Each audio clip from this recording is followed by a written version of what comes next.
爱尔兰惊悚大师约翰·康奈利笔下查理·帕克系列《罪恶森林》。大家好，欢迎收听午夜文库，我是主持人小东。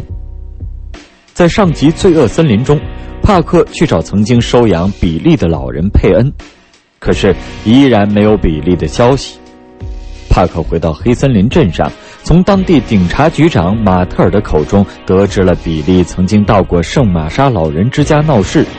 那个自杀的老太太艾米丽临死前则念叨着人们闻之色变的卡莱布的名字。这个卡莱布究竟有着什么样的传说？请马上收听约翰·康奈利的《罪恶森林》第11集，由李野墨播讲。1965年，在班戈，朱迪是第一个失踪的人。她是一个19岁的苗条女孩，有着浓密的深色头发和柔软的红唇。朱迪在一家帽子店工作。4月的一个傍晚，她失踪了。人们四处寻找，但是一无所获。来自克林纳的露丝也是一个身材苗条的好姑娘，她还不满21岁，有着一头齐腰的金发。她在5月下旬也失踪了。接下来有来自东柯林斯的摩尔、西考西根的劳尔和波特兰的莎拉，他相继在9月份的几天内失踪了。莎拉是一名22岁的老师，是失踪女性中年纪最大的。她的父亲 Samuel 曾经和我的外祖父 Bob Wallen 是同学，而莎拉是我外祖父的教女。最后一个失踪的是一个名叫蒙迪的18岁女学生，她是10月里的第一个星期在摩尔森参加一个派对之后失踪的。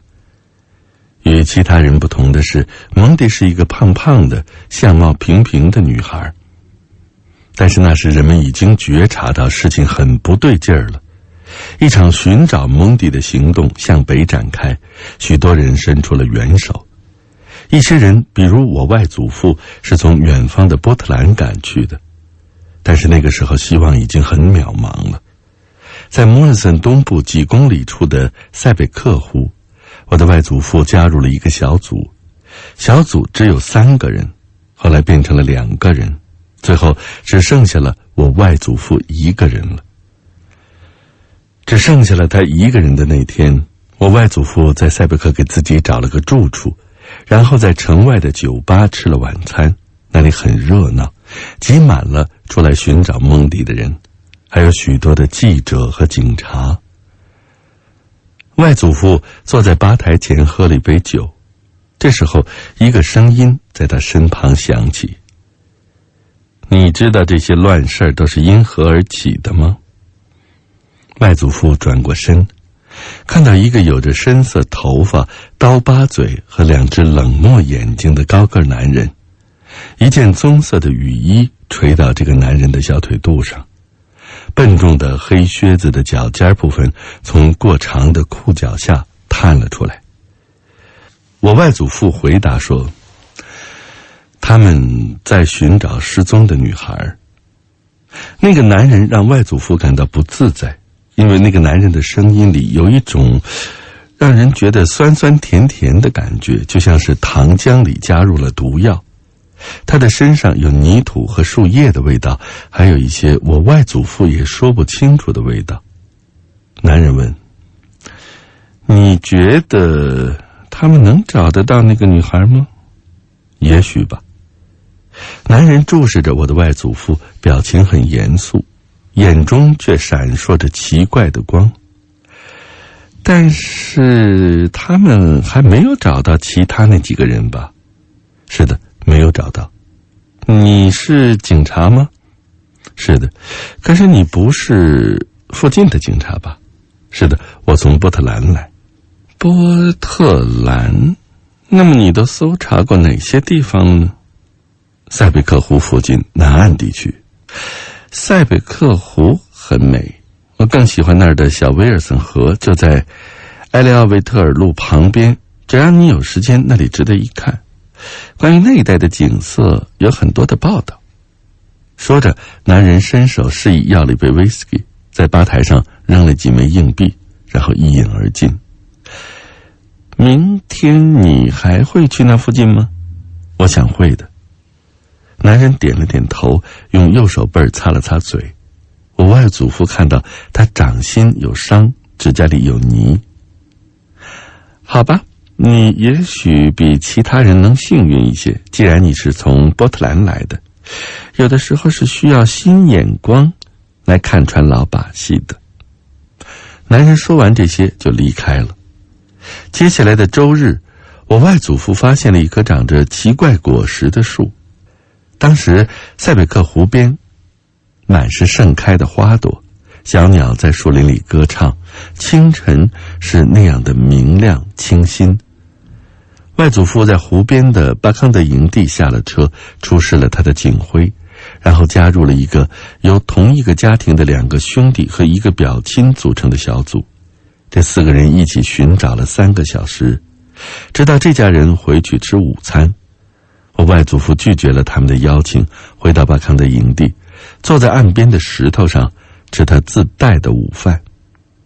后来其他人再没有回来，于是我外祖父回到车上，开车向北行进，来到了横跨在小威尔森湖上的一座钢桥边。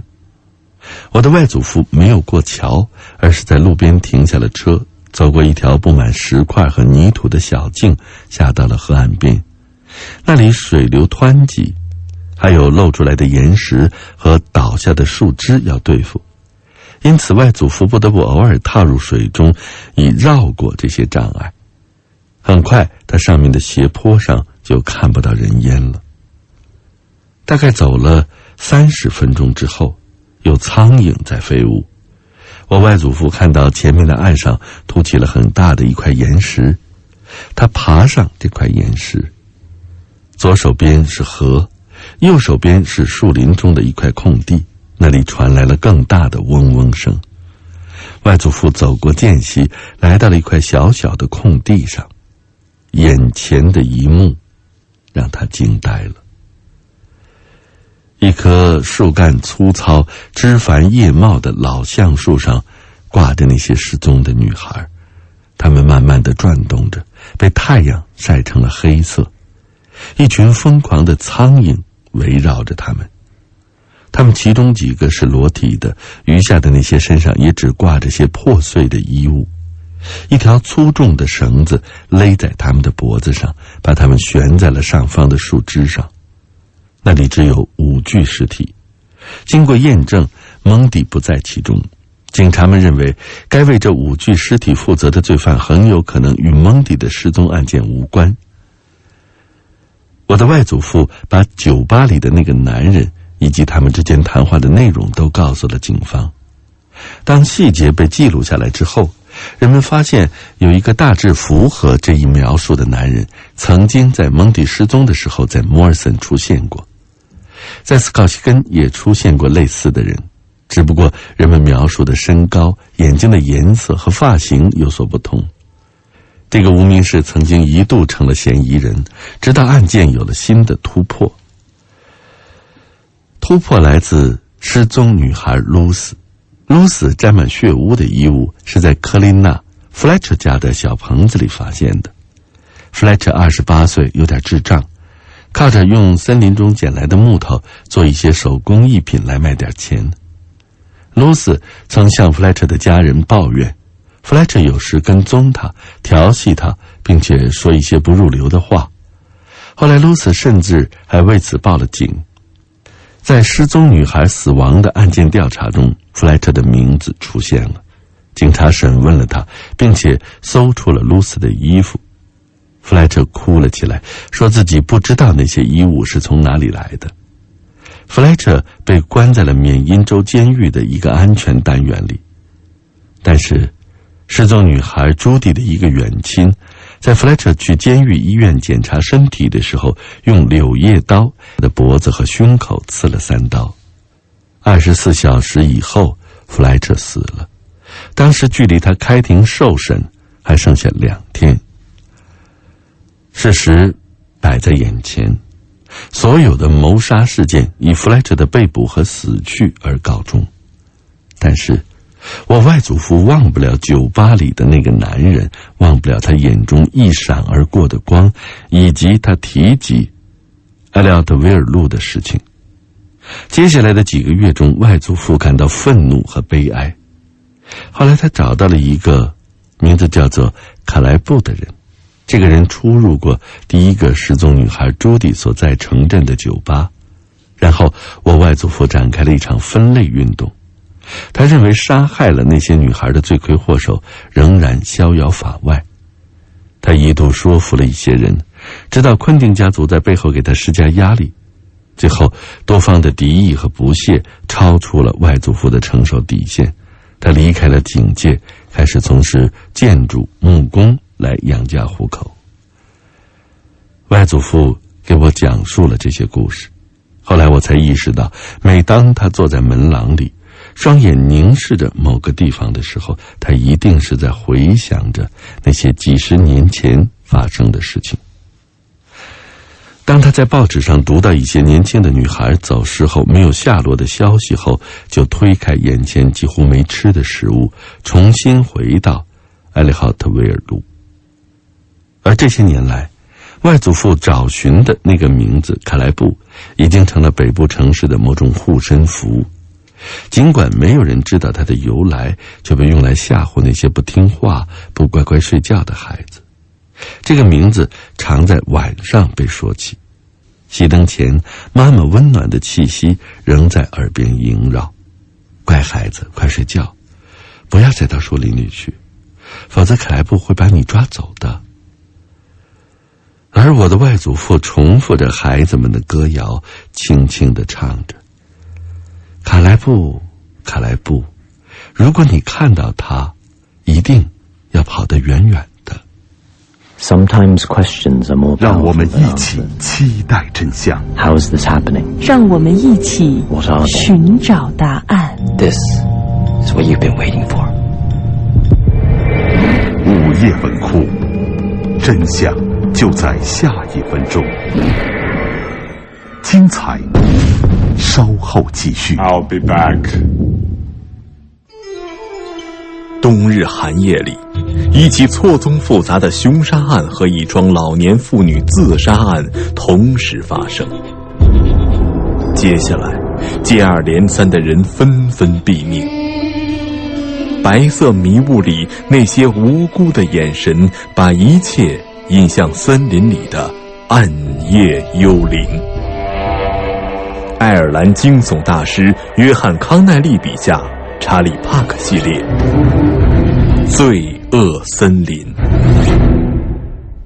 帕克的外祖父终其后半生也没有找到卡莱布，卡莱布就像幽灵一样隐藏在了广袤无垠的森林之中，只幻化成了一个让人心惊胆战的传说。圣玛莎老年之家的艾米丽自杀的时候，嘴里念叨的就是卡莱布的名字，加之比利也曾经在圣玛莎老年之家出现过，帕克不能不走一趟了。圣玛莎老年之家周边建有3米多高的石墙，大门口竖立着2扇大铁门，门上黑色的油漆已经斑驳，随时都可能散落到雪地上。威尔福德说的没错，这个地方充满了煮烂的蔬菜和人渣的味道，消毒剂也无法掩饰。仔细想想，艾米丽逃出这里到树林中去，可能是一个明智的决定。我把车开到大门口，停在了员工的预留车位，然后走上花岗岩台阶，进入了圣玛莎老年之家。一边是保安的小隔间，在那里艾米丽死前袭击了一个叫加德的保安。一直向前是一个接待台，那儿有一位穿着白色外套的女接待员在忙着整理一些文档。她身后的一间办公室敞着门，里面陈列着书和文件。这个女接待员相貌平平，脸颊像白面团一样，配上深深的黑眼圈，活像个骷髅。女接待员说：“我能帮你做点什么吗？”他长得很中性，但是说话的语调却和佩恩家的那个男孩一样，那个帮字听起来就像是骂人。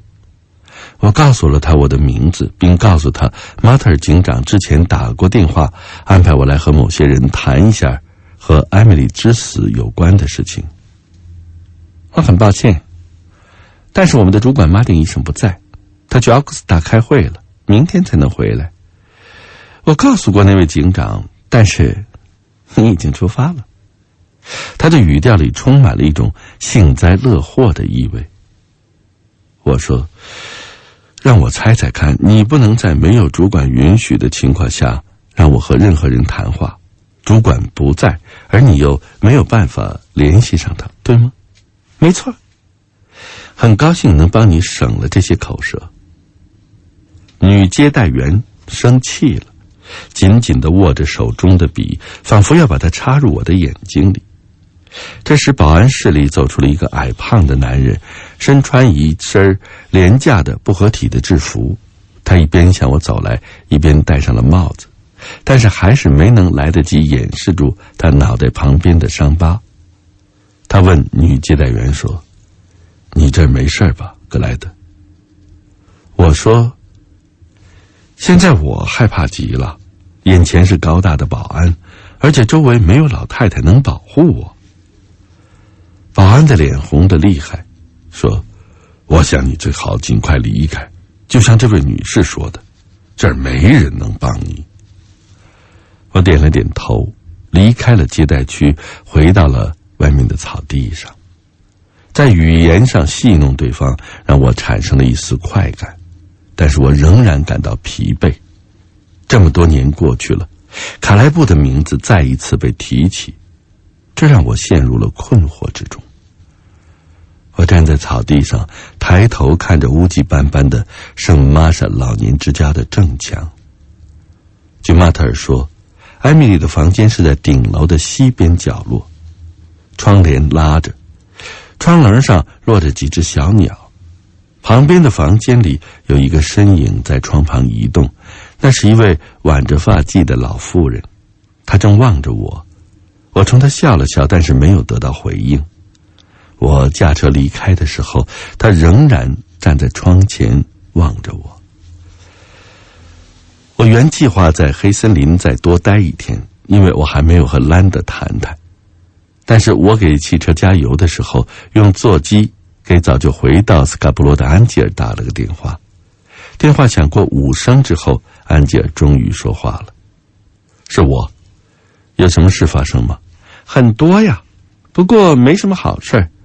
当你在北部忙活的时候，有人在这儿的一家便利店里发现了比利，他在警察抓住他之前逃走了，但是仍然在城里。既然被发现了，他就不会待太久。托尼怎么样了？没什么动静，但是警方在西布鲁克外的一个旧谷仓里发现了一辆4轮轿式马车。路易斯钻过警戒带看了一下，似乎是某种突然事件让车轮脱轨了。还有别的事，你家有一位访客，今天早晨到的。是谁？丽是沃尔特的妻子。如果考虑到我和她丈夫之间友谊的消逝，我很惊讶于她的来访。但是安吉尔的声音中有一丝迟疑，我马上感到胸口一紧。大鸟，他的女儿艾伦失踪了。我马上开车往回赶。在我就要到达波特兰郊区的时候，手机响了。我接起电话，心里有点希望又是安吉尔打来的，但却不是他。帕克，我几乎马上辨认出了这个声音。比利吗？你在哪儿？比利的声音惶恐失措。我有麻烦了，伙计，我妻子信任你，现在我也信任你了。我没杀他们，帕克，我不可能杀丽特，我更不可能杀我的小儿子。我知道，比利，我知道。我不断地重复着比利的名字，试图让他平静下来，并进一步巩固他暂时的信任。我努力把艾伦的事情置之脑后，至少目前是这样。比利嚷嚷着，警察在追捕我，他们认为我杀了人，可是我爱他们，我从来没有伤害过他们，我只想保护他们呀。放轻松，比利，告诉我你在哪儿，我去接你。我们会把你带到一个安全的地方，然后我们把这件事情从头到尾的谈一谈。帕克，丽塔那儿有一个老家伙，在警察抓我的那天，我看到他在旁观。我本来是很警惕的，但是我没办法。你认出那是谁了吗，比利？没有，我以前从来没有见过他。但是如果再见到他，我能认出来。很好，比利，现在告诉我你在哪儿，我马上来接你。我在商业大街的一个电话亭里，但是我不能在这儿停留，这儿人来人往的，还有车。我一直藏在波特兰公司的综合楼里，就在摩托车博物馆下面，在主要入口处里面有一栋空楼。你知道那个地方吗？是的，我知道。回到里面去，我尽快赶到。我立刻打电话给安吉尔，告诉他和路易斯一起在印度大街和商业大街的转角处和我会面，请他们帮忙把丽送到下华桥咖啡馆。我可不希望当托尼或其他什么人来访的时候，他在我的房子里。当我到达印度和商业大街的转角处的时候，一个人影都没有。我把车开进了印度街旧终点站的停车场。当我走出来的时候，下起了瓢泼大雨。我绕过终点站，一直来到海港这一边。雷声阵阵。正当我准备回到车里的时候，一个熟悉的声音说：对鸟来说真是糟糕的天气呀，你应该蜷缩在你的笼子里，把手举起来吧，我的朋友。我慢慢地从外套中抽出手，举起来，转过身。米弗林，也就是托尼手下的那个兔唇，正咧着他那双兔唇朝我笑。